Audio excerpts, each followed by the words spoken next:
Alô, alô, YouTube! Esses últimos anos, o Brasil tem passado por uma grande fase. Os escândalos de corrupção, as eleições de 2014, as manifestações de 20 centavos, mais escândalos e todo o processo de impeachment. Mas, acompanhando as reações das pessoas nas mídias sociais, algo vem me irritando assim profundamente. Esquerda-direita. Ninguém sabe o que é isso. Todo mundo escolhe um lado, talvez nem sabe direito o que o lado defende, mas mesmo assim concorda com tudo, escolhe um lado e sai pra aí pra discutir com os outros, usando palavras chiques, difíceis, fingindo que é inteligente, falando coisas que não tem sentido. Olha galera, sabe aquela linhazinha que todo mundo tá acostumado a ver quando fala de esquerda e direita? E todo o estereótipo que vem junto? Então, esquece por agora. Mas como assim, cara? Você tá errado, você é louco, blá blá blá. Calma, por que eu digo isso? Porque a definição que a maioria das pessoas pensam sobre esquerda e direita não existe mais hoje, não funciona mais. Em uma época no passado ela existiu, sim, mas com o tempo ela foi mudando e hoje simplesmente não dá mais, não funciona. Então antes de você agarrar sua bandeira e começar a xingar o outro lado, presta atenção aqui. Tudo começou lá mais ou menos no século XVIII, XIX, na época de reis e rainhas. Muitas pessoas já estavam cansadas do governo de rei e começaram a reclamar que queriam mais liberdade. Naquela época, esse movimento foi visto como um absurdo, um movimento radical, defendia ideias loucas, como todo mundo é igual perante a lei. E esse povo foi conhecido como os liberais, porque eles queriam mais liberdade. Eram a primeira esquerda, normalmente representada pela cor vermelha, que simboliza o sangue derramado nas lutas.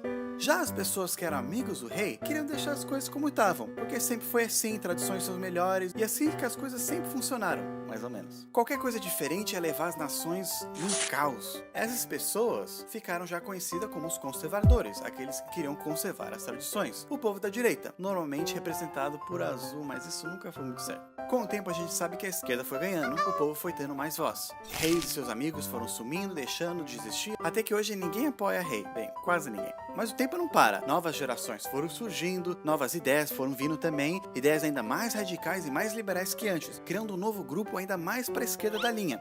Os que eram da antiga esquerda agora já estavam pro lado direito da linha, e eles não queriam mais mudança, e eles viraram os novos conservadores. A nova esquerda, como sempre, pedindo ainda mais liberdade do governo. Até agora essa definição parece fácil. Um lado queriam mais liberdade, um governo menor, e o outro lado queriam deixar as coisas como estavam, um governo mais influente. Mas aí surgiu a nova esquerda, o comunismo, e tudo virou bagunça. Essa nova esquerda era diferente porque, entre outras coisas, tinham ideias liberais que queriam implementar com métodos conservadores.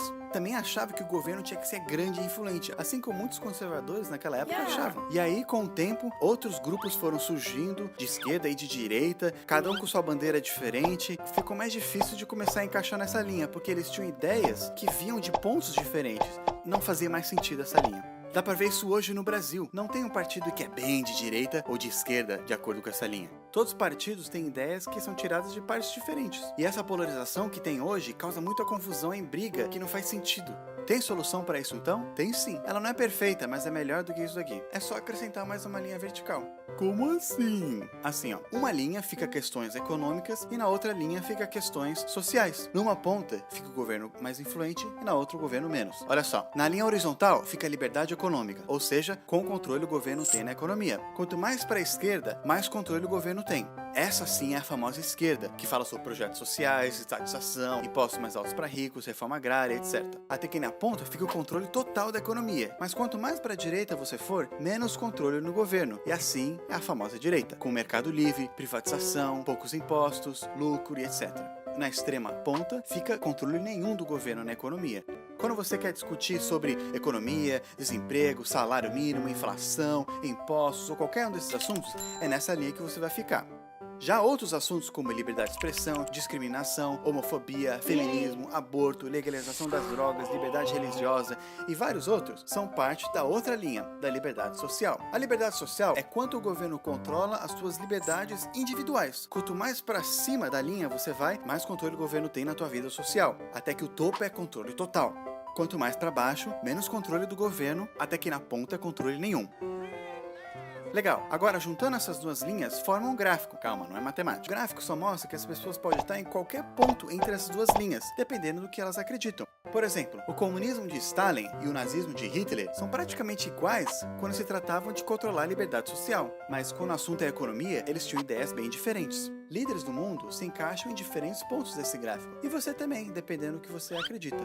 Se você quiser saber em que parte você está nesse gráfico, tem um site bom que ele testa e mostra o resultado, falando em que ponto você está. Eu coloquei um link na descrição embaixo se você quiser ver. Agora, eu espero que vocês parem de misturar as coisas. Se você estiver falando de economia, é na linha da direita e esquerda. Se você estiver falando de liberdades individuais, é na linha de autoritário e libertário. Ou seja, se você luta pro feminismo e é contra a homofobia, não quer dizer que você é esquerda. Ou se você é alguém religioso e é contra a legalização das drogas, não quer dizer que você é de direita, porque esses assuntos são da outra linha. Esse esquema é perfeito? Não, pode ter falha, mas é bem melhor do que a definição que todo mundo vem usando por aí. Agora a gente consegue ver melhor que mesmo as pessoas tendo ideias diferentes, ainda há coisas semelhantes. Não vamos esquecer que mesmo com pensamentos diferentes, todos nós no fundo temos o mesmo objetivo.